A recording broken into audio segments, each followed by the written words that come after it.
سود کے دھندے کرنے والوں، محلے کے پہلوان سے لڑنے کی اوقات نہیں ہے۔ اللہ نے ان کے خلاف جنگ کا اعلان کیا ہے جو سودی کاروبار کرتے ہیں۔ بتاؤ، اللہ جس سے جنگ کا اعلان کرے، کوئی اللہ سے مقابلہ کرنے کی طاقت رکھتا ہے؟ کوئی اللہ سے معاذ اللہ مقابلہ کرنے کی ہمت کر سکتا ہے؟ واللہ تاللہ باللہ کبھی نہیں۔ اللہ کے مقابلے پر کوئی کیا ہے، کسی کی اوقات کیا؟ کسی نے خدا ہونے کا دعویٰ کیا، اللہ نے لنگڑے مچھر سے اس کو ہلاک کر دیا۔ نہیں دیکھتے فرعون کا انجام کہ اس کو اللہ نے دریا میں غرق کر دیا؟ نہیں دیکھتے وقت و نصر کا انجام کہ اللہ اکبر قدرت نے اسے کیسے ہلاک کیا؟ نہیں دیکھتے شداد کا انجام کہ اللہ اکبر خود کی بنائی ہوئی جنت میں قدم نہ رکھ سکا۔ اس لیے قدرت کو چیلنج مت کرو، دنیا چند دن کی ہے، اس چند دن کی دنیا کے چکر میں اللہ کو ناراض مت کرو۔ حلال کمانے والے اپنا مال قبر میں نہیں لے گئے، حرام کما کر ہم کیا اپنا مال قبر میں لے جائیں گے؟ جھوٹ بول کر کاروبار مت کرو، مت کرو دھوکہ دے کر کاروبار، سب دنیا میں رہے گا۔ بال بچے ہوج موج کریں گے، وارثین موج مستی کریں گے۔ اب تو لوگ اتنے بے وفا ہیں، مردہ باپ کی قبر پر جوان بیٹا فاتحہ پڑھنے بھی نہیں آتا۔ ارے قبر پر آ کر فاتحہ پڑھنا تو دور کی بات ہے، بیٹا تو باپ کے لیے مغفرت کی دعا بھی نہیں کرتا۔ اب تو لوگ فاتحہ کے لیے بھی ترس رہے ہیں، لوگ دوسروں کا بھلا چاہ رہے ہیں۔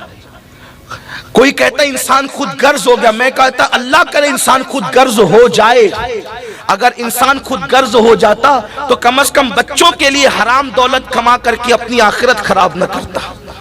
انسان خود غرض ہو جاتا تو نماز کے وقت تو دکان پہ بیٹھ کر اپنے گھر والوں کے بھلے کے چکر میں اپنا برا نہ کرتا۔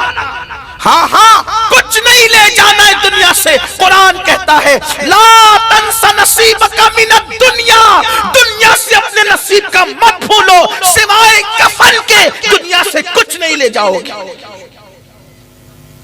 آخر قبر ہے، اپنے ہاتھوں سے درجنوں میتوں کو دفن کرنے والوں، کبھی یہ نہیں سوچا آج میں کسی کو اس قبر میں ڈال رہا ہوں، کل کوئی مجھے بھی ڈالے گا۔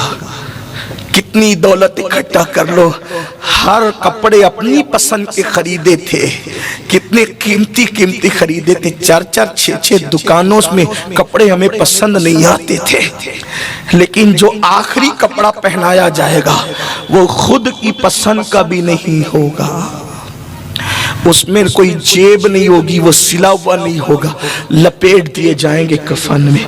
عمل اچھے ہیں تو ٹھیک ہے، ورنہ وہ کفن بھی آگ بنے گا، اس کفن کو بھی آگ کی شکل دے دی جائے گی، اوپر مٹی، نیچے مٹی، دائیں مٹی، آگے مٹی، پیچھے مٹی۔ کن کے لیے؟ جنہوں نے خدا کو راضی نہیں کیا، اور جنہوں نے راضی کیا آپ تو سن چکے، ان کے لیے تو جنت کا بستر ہے۔ ہائے اپنا ہوگا کیا؟ قرآن کہتا مِنْهَا خَلَقْنَاكُمْ، اسی مٹی سے پیدا کیا، مٹی سے پیدا ہوئے ہیں۔ مت غرور کرو اپنی جوانی پر، مت غرور کرو اپنی دولت پر، مت گھمنڈ کرو اپنے علم پر، مت گھمنڈ کرو اپنے خوبصورت چہروں پر۔ مولائے کائنات شیر خدا علی مرتضیٰ کے ہاتھ میں ایک خوبصورت مٹی کا پیالہ آیا تو مولا مشکل کشا اس پیالے کو دیکھ کر رونے لگے۔ اس روایت کو امام قرطبی نے لکھا ہے، خوبصورت پیالے کو، مٹی کے پیالے کو دیکھ کر مولا مشکل کشا رونے لگے۔ کسی نے کہا علی کتنا خوبصورت پیالہ دیکھ کر آپ روتے ہیں؟ فرماتے تم خوبصورت پیالہ دیکھ رہے ہو، میں اس خوبصورت پیالے میں ان خوبصورت چہروں کی مٹی ملی ہوئی دیکھ رہا ہوں جن کے چہرے مٹی میں ملے تھے، اور اس مٹی سے یہ پیالہ بنایا گیا ہے۔ کسی صوفی بزرگ نے فرمایا تھا کہ زمین سے خوبصورت پھول یوں ہی تھوڑی کھلتے ہیں، زمین سے خوبصورت پھول یوں ہی تھوڑی کھلتے ہیں، کتنے گلاب سے چہرے زمین میں ملتے ہیں تب کہیں جا کر خوبصورت پھول کھلتے ہیں۔ اسی لیے تو خوبصورتی کو دیکھ کر لوگ مسکراتے ہیں۔ یہ بلبل پاگل ہوا ہے کہ یہ پھولوں کو دیکھ کے روتا ہے؟ یہ پھول دیکھ کر کیوں روتا ہے؟ ہم پھول کا حسن دیکھتے ہیں، بلبل پھول میں ان خوبصورت چہروں کی مٹی دیکھتا ہے جو اس مٹی میں مل کر کے پھولوں کو جنم دیتے ہیں۔ سوچو تو صحیح اپنی مٹی کا حال کیا ہوگا؟ اپنی دنیا کی فکر کرنے والوں، اپنی قبر کا اسی مٹی سے پیدا کیے گئے، اکڑ کر زمین پہ چل رہے ہیں، دولت پہ اترا رہے ہیں، کسی کو کچھ نہیں سمجھ رہے ہیں، اللہ کو بھول چکے، رسول اللہ کے قانون کو پیٹ کے پیچھے ڈال چکے، داڑیاں مڈا کر گٹروں میں پھینک رہے ہیں۔ آج کل لڑکیوں کا حسن ہی سب کچھ ہو گیا، گانے بازی سب کچھ ہو گئے، مسجد سے دین سے دوری سب کچھ ہو گئی۔ یاد رکھنا منا خلقناکم، امام غزالی رحمت اللہ علیہ لکھتے ہیں، میرے استاد نے دیکھا ایک جوان بہت تکبر سے گھمنڈ سے زمین پہ اترا کے چل رہا تھا۔ آج کل کے لڑکے بڑے گھمنڈی طور پہ چلتے، ایئرپورٹ پہ دیکھیں، اسٹیشن پہ دیکھیں، وہ کچھ اگر ان کے بازو تھوڑے سے موٹے ہو جائیں نا، مسل ان کے اگر پھول جائیں تو اس پر پتیاں پھول خدا جانے کیا کیا بناتے، اس پر بھی اور پھر کمر پر بھی۔ اب تو کمر بھی کھول کے چل رہے کہ دیکھیں کہ میں کتنا خوبصورت ہوں۔ اس دور میں کوئی بیل بوٹا تو نہیں تھا، لیکن وہ اپنے مسل پر بازو پر جو ہے اور اپنے موٹے جسم پر اترا کے چل رہا تھا۔ امام غزالی کہتے ہیں، میرے استاد نے کہا بیٹے اکڑ کر مت چل، اکڑ کر چلنا زیب نہیں دے، تکبر صرف اللہ کی شان ہے، بندے کے لیے اس کی اجازت نہیں ہے۔ لیکن وہ جوان ہی کیا جو بات سن لے، دیو جوان تو اپنے آپ کو دل ہوشیار سمجھتے ہیں نا، پلٹ کر کہا آپ نہیں جانتے میں کون ہوں، اپنی اصلاح کرنے کی بجائے کہتا ہے آپ نہیں جانتے میں کون ہوں۔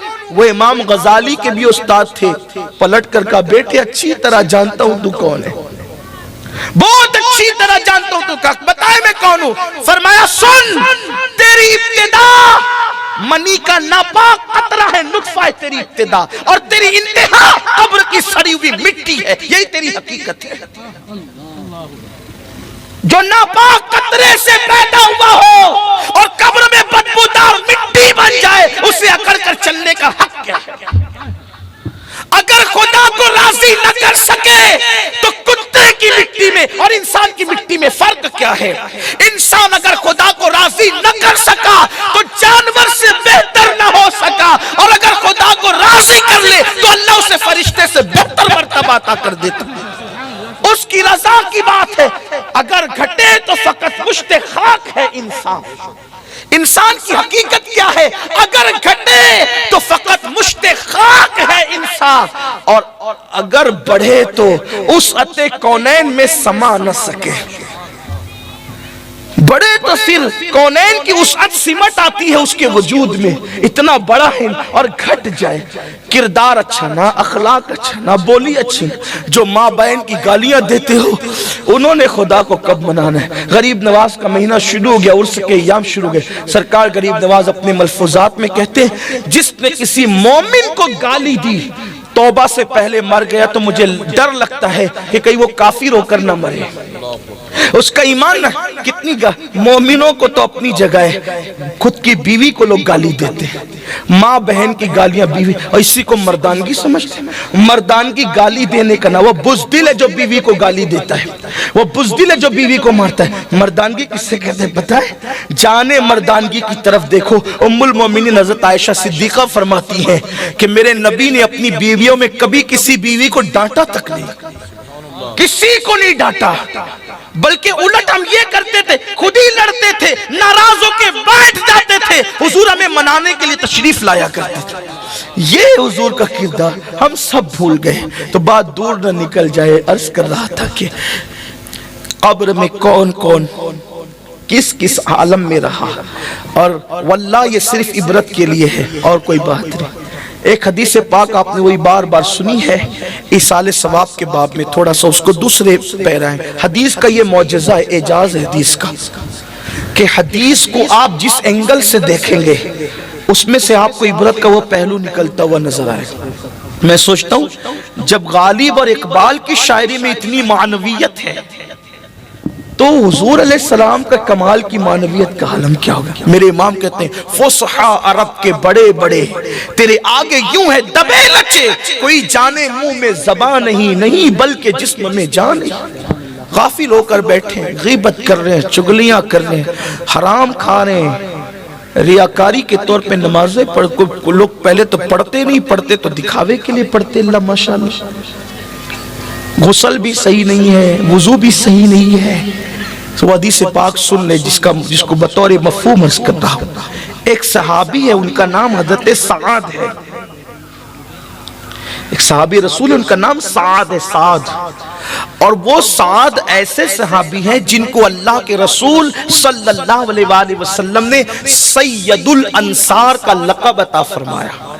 یہ کسی اسٹیج کے ناظم کا دیا ہوا لقب نہیں ہے کس کو بھی کچھ بھی بنا دے، نہیں، سید الانصار اللہ کے رسول ان کو لقب دے رہے ہیں، یعنی انصار کا سردار سید الانصار. ان کو خوش نصیب صحابی تھے، ان کا وصال اللہ کے رسول علیہ السلام کی ظاہری حیات میں ہو گیا.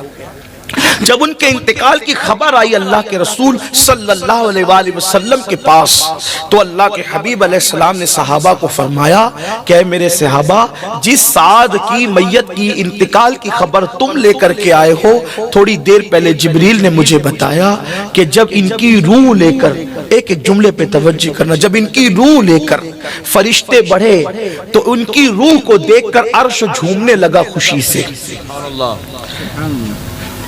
عرش پر دھومیں مچے، وہ مومن صالح ملا.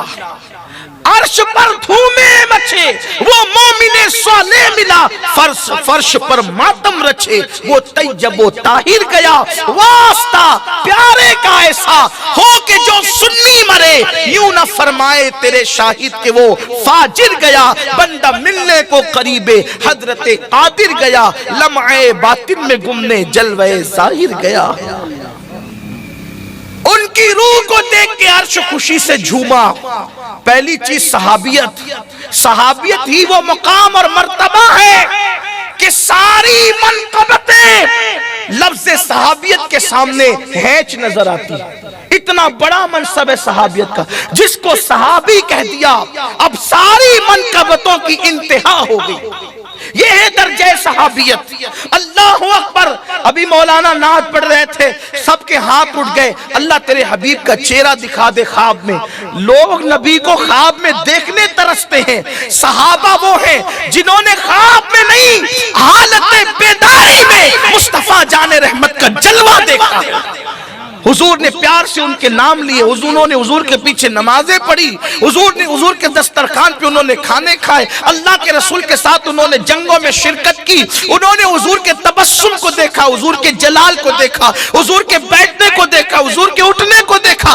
بڑی بات تو یہ ہے وہ ایسی آنکھ والے تھے، انہوں نے اللہ کے قرآن کو مصطفیٰ جان رحمت پہ نازل ہوتے ہوئے بھی دیکھا، قرآن اترتے دیکھا انہوں نے اپنی آنکھوں سے. یہ حضور کے صحابہ ہیں، یہ صحابہ کی عظمت ہے، یہ صحابہ کا مقام ہے. لیکن سنو غوث قطب ابدال کوئی بھی صحابی کے مرتبے کو نہیں پہنچ سکتے. تو پھر میں اور آپ تو کوئی شمار ہی نہیں. ٹھیک ہے، اتنا تو آپ سمجھ ہی گئے ہوں گے. جب غوث قطب ابدال نہیں پہنچ سکتے اس مرتبے پر، کون پہنچ سکتا ہے؟ وہ ہے شرف صحابیت. اور عام صحابہ کی یہ شان ہے کہ غوث قطب ابدال نہیں پہنچ سکتے، بلکہ وہ صحابی جس نے پوری زندگی ایک سجدے کا موقع جس کو نہیں ملا، کلمہ پڑھا جان چلی گئی، نہ الحمدللہ کا، نہ سبحان اللہ کا، نہ ماشاءاللہ کا، نہ نماز پڑھی، نہ روزہ رکھا، نہ حج کیا، نہ زکوٰۃ دی، کوئی نیکی کرنے کا موقع نہیں ملا. بس حضور کو دیکھا، کلمہ پڑھا، حضور کو دیکھا، اسی حالت میں انتقال ہو گیا. اب کوئی غوث قطب بھی اس صحابی کے درجے کو نہیں پہنچ سکا جس نے ایک مرتبہ دیکھا، ایک بار. جس مسلمان نے دیکھا انہیں ایک نظر، اس نظر کی بصارت پہ لاکھوں سر. یہی تو ہم اہل سنت کہتے ہیں. لوگ کہتے ہیں ہم نبی کی طرح، نبی ہماری طرح. ہم کہتے ہیں نادان جو ایک نظر نبی کو دیکھ لے حالت ایمان میں، کوئی اس کی طرح نہیں ہو سکتا. جس کا چہرہ دیکھ کر اتنا مقدس ہو گیا، انسان کے صحابی بن گیا. جب کوئی صحابی کی طرح نہیں ہو سکتا تو جس چہرے نے انسان کو صحابیت کا مقام عطا کیا ہے، اس چہرے والے کی طرح کوئی کیسے ہو سکتا ہے؟ نہیں، ظاہر میں ہم کہتے ہیں ظاہری کا نام تو چہرہ ہے، ورنہ باطن کا حال تو یہ ہے کہ اماں عائشہ صدیقہ بھی نہیں جانتی باطن کو، صدیق اکبر بھی نہیں جانتے، بلکہ خود فرمایا یا ابی بکرین لم یعرفنی حقیقتا غیر ربی، اے ابو بکر میری حقیقت کو میں رب کے سوا کوئی نہیں جانتا. اقبال کہتے ہیں ہزاروں جبرائیل الجھے ہوئے ہیں گردِ منزل میں، نہ جانے کس بلندی پر ہے کاشانہ محمد کا. اس گرد راہ میں ابھی جبریل سفر کر رہے ہیں کہ کس بلندی پر کاشان محمد عربی ہے، روحی فدا صلی اللہ علیہ وآلہ۔ ابریز میں علامہ عبدالعزیز دباغ لکھتے ہیں کہ آج بھی کوئی پھول نہیں کھلتا جب تک اس پر مصطفیٰ کریم کی توجہ نہیں ہوتی، آج بھی کوئی دانہ نہیں اگتا جب تک کہ اس پر مصطفیٰ کریم کی توجہ، پتا چلا گلستہ کھل رہے ہیں ان کی توجہ سے، انہی کی بو مایہ سمن ہے، انہی کا جلوہ چمن چمن ہے، انہی سے گلشن مہک رہے ہیں، انہی کی رنگت گلاب میں۔ سبحان اللہ، وہ بڑی شان والی ذات ہے جس کا چہرہ قدرت پیار سے تکتا ہو، اس چہرے والدعا کی شان کیا ہو، سبحان اللہ، جس کے مانگ نکالنے کی اداؤں پہ قسم اٹھائی جاتی ہو، اس رخ والدعا کی شان کیا ہو۔ سبحان اللہ، لوگوں کو کیا خبر، کسی مفکر نے کہا تھا کسی بھی شخصیت کو دیکھنے کے لیے شرط ہے، اگر کسی کو پہچاننا ہے اصل حالت میں پہچاننا ہے، شرط ہے نہ اس کو غرور سے دیکھو نہ اس کو دور سے دیکھو، دور سے دیکھو گے تو بھی سمجھ نہیں پاؤ گے، غرور سے دیکھو گے تو بھی سمجھ نہیں پاؤ گے۔ جنہوں نے غرور سے دیکھا ہم بشر ہیں وہ بھی بشر ہے، نہ سمجھ سکے، اور جنہوں نے دور سے دیکھا ابو جہل اور ابو لہب وہ بھی نہ سمجھ سکے۔ آپ کہیں گے وہ تو پڑوس میں رہتے تھے، یہی تو بات ہے، پڑوس میں رہ کر بھی کسی کی نظر دور ہو جاتی ہے اور یمن میں رہ کر بھی کوئی قریب سے دیکھتا ہے، یہ شرط ہے نگاہوں کے، نہ غرور سے دیکھو، اگر حقیقت انسان سمجھتا ہے یا جس کو دیکھ رہے اس کی شان سمجھتا ہے تو نہ غرور سے دیکھو نہ دور سے دیکھو۔ جنہوں نے غرور سے بھی نہیں دیکھا اور دور سے بھی نہیں دیکھا پھر وہ یہ کہنے پہ مجبور ہو گئے لا یمکن الثناء کنا کما کان حقہ بعد از خدا بزرگ توئی قصہ مختصر۔ جنہوں نے غرور سے دیکھا انہوں نے یہ کہہ رہے یہ تو ایلچی ہے، یہ تو ڈاکیہ ہے، اور یہ تو اللہ اور یہ فلاں ہے۔ جنہوں نے نہ دور سے دیکھا نہ غرور سے دیکھا وہ کہتے ہیں سرور کہوں کہ مالک و مولا کہوں تجھے، باغ خلیل کا گل زیبا کہوں تجھے، لیکن رضا نے ختم سخن اس پہ کر دیا، خالق کا بندہ خلق کا آقا کہوں تجھے۔ تو بات چلی تھی اور وہ دور سے نکل گئی۔ عرض یہ کرنا چاہتا ہوں کہ حضور علیہ السلام نے ان کو سید الانصار کا لقب دیا اور ان کے بارے میں کہا کہ ان کی روح کو دیکھ کر عرش جھوما۔ پھر سرکار نے کہا اس کا جنازہ تیار کرو، ہم خود اس کے جنازے میں شرکت کریں گے۔ اب بتائیں جس کے جنازے میں جان عبادت شرکت کرے، جس کے جنازے میں جان دعا شرکت کرے، جس کے جنازے میں جان ایمان شرکت کرے، ارے نام جنازے پہ پڑ جائے تو میت کی مغفرت ہو جاتی ہے۔ حضور جس جنازے میں آ جائیں اس جنازے کی شان کیا۔ تیسری فضیلت ان کی یہ، پہلی فضیلت تو صحابی، دوسری فضیلت کے سید الانصار کا لقب، تیسری فضیلت عرش ان کی روح کو دیکھ کے جھوما، چوتھی فضیلت یہ کہ ان کے جنازے میں آقا نے فرمایا 70,000 فرشتوں نے شرکت کی۔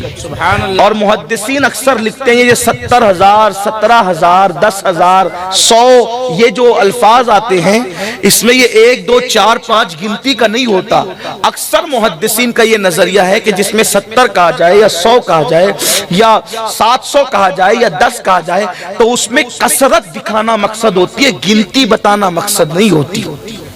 تو ان محدثین کے الفاظ پر اگر اس کی تشریح کی جائے تو جیسے ہم کہتے ہیں نا میں نے تجھے 50 بار فون کیا تو نے فون نہیں اٹھایا، تو اس کا مطلب گن کر آپ نے 1 2 3 4 50 والا نہیں، مطلب میں نے تجھے کثرت سے فون 50 کہنا مطلب 100 بار میں تیرے گھر آیا تو مجھے ملا نہیں۔ اب یہاں 100 مرتبہ کہ 100 بار آپ ایسا نہیں، کثرت بتانا ہوتا ہے۔ اب سمجھے آپ بعض شارحین اس طرف بھی گئے ہیں اور اس طرح کی شرح کرنے والوں میں بالخصوص امام قسطلانی اور امام ابن الجوزی جیسے لوگوں کا نام آتا ہے کہ انہوں نے کثرت کا اس پر جو وہ اطلاق کیا۔ کثرت آقا فرماتے 70,000 لوگ فرشتوں نے اس کے جنازے میں شرکت کی، یعنی کثرت سے فرشتوں نے شرکت کی۔ ٹھیک 4 فضیلت۔ 5ویں فضیلت یہ کہ حضور نے خود شرکت کی۔ واللہ فرشتوں کا جنازے میں آنا اتنی فضیلت نہ تھی جتنا حضور کا جنازے میں آنا فضیلت تھی، کیونکہ اب کسی اور کے جنازے میں بھی تو فرشتے آ سکتے ہیں لیکن یہ شان کہ حضور جس کے جنازے میں آئے۔ یہ فضیلت خاص ہے. لیکن اب سنو اور دل کے کانوں سے سنو, ایمان لگتی بات سنو. سنیو, بہت غافل ہو گئے, بہت غافل ہو گئے. نمازوں کا حال یہ ہے کہ جمعہ میں بھی خطبے کے ٹائم پہنچتے ہیں, اور غرور اور گھمنڈ کا حال یہ ہے کہ ہم جنت میں نہیں جائیں گے تو کون جائے. مجموع الزوائد کی روایت ہے, جنت لکھا کر نہیں لائے ہو. اللہ کے رسول صلی اللہ علیہ وسلم فرماتے ہیں جو اپنے آپ کو قطعی اور یقینی طور پہ جنتی سمجھے, میں محمد اعلان کرتا ہوں کہ وہ جہنمی ہے. جن کو جنت کی بشارتیں دی گئی وہ مصلی پہ روتے, جن کے بستر پہ قرآن نازل ہوا وہ مصلی پہ روتے, اور جن کو کلمے کا کہ صحیح تلفظ یاد نہیں ہے وہ مغرور ہے کہ ہم جنت میں نہ جائیں گے تو کون جائے گا. کس بلا کی میں سے ہے سرشار ہم, دن ڈھلا ہوتے نہیں ہوشیار ہم. آؤ سنیو, اللہ کی بارگاہ میں پلٹو. حرمت والا مہینہ شروع ہو گیا ہے, ماہ رجب کا مہینہ شروع ہو گیا. ڈرو اللہ سے, پلٹو اللہ کی طرف, رجوع کرو اللہ کی طرف. سعد رضی اللہ تعالیٰ کے جنازے میں حضور نے شرکت کی. المختصر یہ حضرت سعد کو قبر میں رکھ دیا گیا, حضرت سعد کو قبر میں رکھ دیا گیا, مٹی برابر کر دی گئی. صحابہ بیٹھ گئے, اللہ کے رسول قبر پر کھڑے رہے. حضور علیہ السلام قبر پر کھڑے تھے. کھڑے کھڑے صحابہ نے دیکھا حضور علیہ السلام کے چہرے پر کچھ افسردگی کے اور بظاہر غم کے آثار ظاہر ہوئے. چونکہ صحابہ کی عادت تھی وہ حضور ہی کو دیکھتے رہتے تھے, تو جب دیکھا کہ حضور کے چہرے پر بظاہر پریشانی کے آثار ہیں, صحابہ بھی پریشان ہو گئے. صحابہ کہتے پھر حضور نے کہا اللہ اکبر, اللہ اکبر, سبحان اللہ, سبحان اللہ, اللہ اکبر, اللہ اکبر. حضور نے تسبیح پڑھی, تکبیر پڑھی, اللہ کی حمد کی.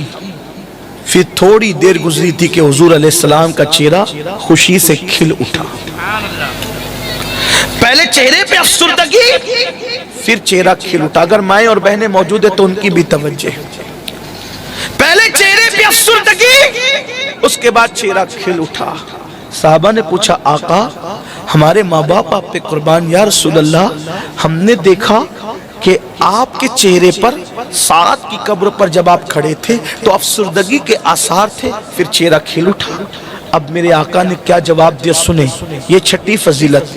فرمایا تمہارے اس نیک بھائی پر, یعنی حضور جس کو نیک کہہ دیں, معجزہ میرے نبی کا کہہ دیا تو ہو گیا, آپ نے قطرے کو دریا کہہ دیا تو ہو گیا. حضور جس کو نیک کہہ دے اب اس کے نیک ہونے میں کوئی شک نہیں ہے. جو ان کے نیک ہونے میں شک کرے اب مجھے اس کے نیک ہونے میں شک ہے, چاہے وہ کتنا ہی نیک کہلاتا ہوں. حضور نے کہا تمہارے اس نیک بھائی پر, یہ نیک حضور کہہ رہے ہیں. اور دوسری بات, تمہارے اس نیک بھائی پہ قبر تنگ ہو گئی تھی اور قبر اس کو چاروں طرف سے دبانے لگی تھی. اب سنیو, تھوڑا احساس کرنا. سید الانصار, روح کے آنے پہ عرش کا جھومنا, حضور کا جنازے میں شریک ہونا, فرشتوں کا آنا, حضور کا نیک کہنا, اور کیفیت کیا, صرف تعلیم امت کے لیے, تعلیم امت کے لیے بات بتائی گئی. کس کی بات ہو رہی ہے؟ کسی پیر کی بات نہیں ہو رہی ہے, کسی فقیہ کی بات نہیں ہو رہی ہے, کسی محدث کی بات نہیں ہو رہی ہے, کسی حاجی نمازی غازی کی بات نہیں ہو رہی ہے. صحابی رسول جہاں منقبتوں کی انتہائے گلدستہ ہے, اللہ کے حبیب فرما رہے تمہارے اس نیک بھائی پر اس کی قبر اس کو چاروں طرف سے دبانے لگی. حدیث پاک کا مفہوم ہے قریب تھا کہ اس کی پسلیاں آپس میں دوسرے سے مل جاتی. یہ منظر دیکھ کر میرے چہرے پر افسردگی کے آثار ظاہر ہوئے. سنیو, سوچے تو کوئی ثابت کر سکتا ان کی نماز بھی چھوٹی تھی, کوئی ثابت کر سکتا ان کے چہرے سے داڑھی بھی منڈی تھی, کوئی ثابت کر سکتا ہے. اللہ اللہ, جن آنکھوں کو خدا پیار سے تکتا ہے, خدا ان کو کس پیار سے دیکھتا ہے جو آنکھیں ہیں محو لقائے محمد. میری قوم کے جوانوں سوچو کس نیک ہستی کا ذکر ہو رہا ہے. غوث و خواجہ کی بات نہیں ہو رہی ہے, غوث و خواجہ جنہیں آقا مانتے, غوث و خواجہ جنہیں آقا. کتنی غفلت ہے, کس کا ذکر ہو رہا ہے؟ فرمایا تمہارے نیک بھائی کو قبر دبانے لگی چاروں طرف سے. تھے اور یہ منظر دیکھ کر حضور کے چہرے پہ افسردگی کے آثار ظاہر ہوئے۔ آقا فرماتے میں نے اللہ کی تکبیر کر، اللہ اکبر اللہ اکبر اللہ اکبر، سبحان اللہ اللہ اکبر۔ حضور یہ منظر دیکھ کر پھر فرماتے میں نے تکبیر پڑھی، پھر اس کی قبر کشادہ ہوگی۔ ان کا مسئلہ تو حل ہو گیا۔ اب صحابہ نے پوچھا، شارحین حدیث نے پوچھا، آقا اس کی قبر اسے کیوں دبا رہی تھی؟ قبر دبانے کی وجہ کیا تھی؟ کیوں قبر نے دبایا؟ آقا فرماتے کوئی بہت بڑی بات نہیں تھی، شخصیت بڑی ہے لیکن بات بڑی نہیں تھی، بس بات اتنی تھی کہ تمہارا یہ نیک بھائی پیشاب کے چھینٹوں سے نہیں بچتا تھا، پیشاب کے چھینٹوں سے نہیں بچتا تھا یہ تمہارا نیک بھائی۔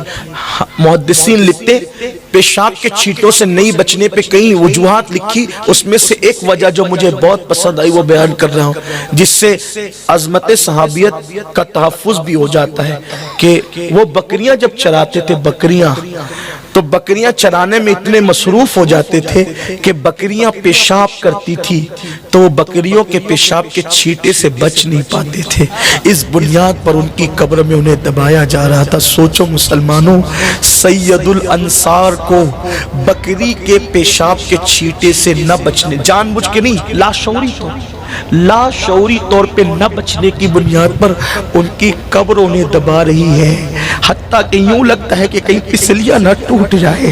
حضور یہ منظر دیکھ کر افسردہ ہو رہے ہیں۔ آپ مجھے بتائیں تو صحیح کہ پیشاب کے چھینٹے سے نہ بچنے کی بنیاد پہ قبر دبا رہی تھی، جو زنا سے نہیں بچتے ان کا کیا حال ہوگا، جو سود سے نہیں بچتے ان کا کیا حال ہوگا، جو بدنظری سے نہیں بچتے ان کا کیا حال ہوگا، جو لوگ غیبت سے نہیں بچتے ان کا کیا حال ہوگا، جو کانوں میں ایئر فون لگا کے گانے سنتے ان کا کیا حال ہوگا، جنہوں نے کبھی خدا کو یاد بھی نہیں کیا ان کا کیا حال ہوگا، جنہوں نے قرآن کو طاق کی زینت بنا دیا ان کا کیا حال ہوگا۔ سوچو، امام اہل سنت کہتے اندھیرا گھر اکیلی جان، دم گھٹتا دل اکتاتا، اندھیرا گھر اکیلی جان، دم گھٹتا دل اکتاتا، خدا کو یاد کر پیارے، وہ ساتھ آنے والی ہے۔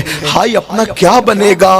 10x10 کے کمرے میں اگر پاور بند ہو جائے، اے سی بند ہو جائے، پنکھے بند ہو جائے تو ہماری نیند کھل جاتی ہے، ہم اپنے کمرے میں ڈرنے لگتے ہیں، لیکن وہاں 10x10 کا کمرہ نہیں ہوگا، وہاں تو کروٹ لینے کو بھی جگہ نہیں۔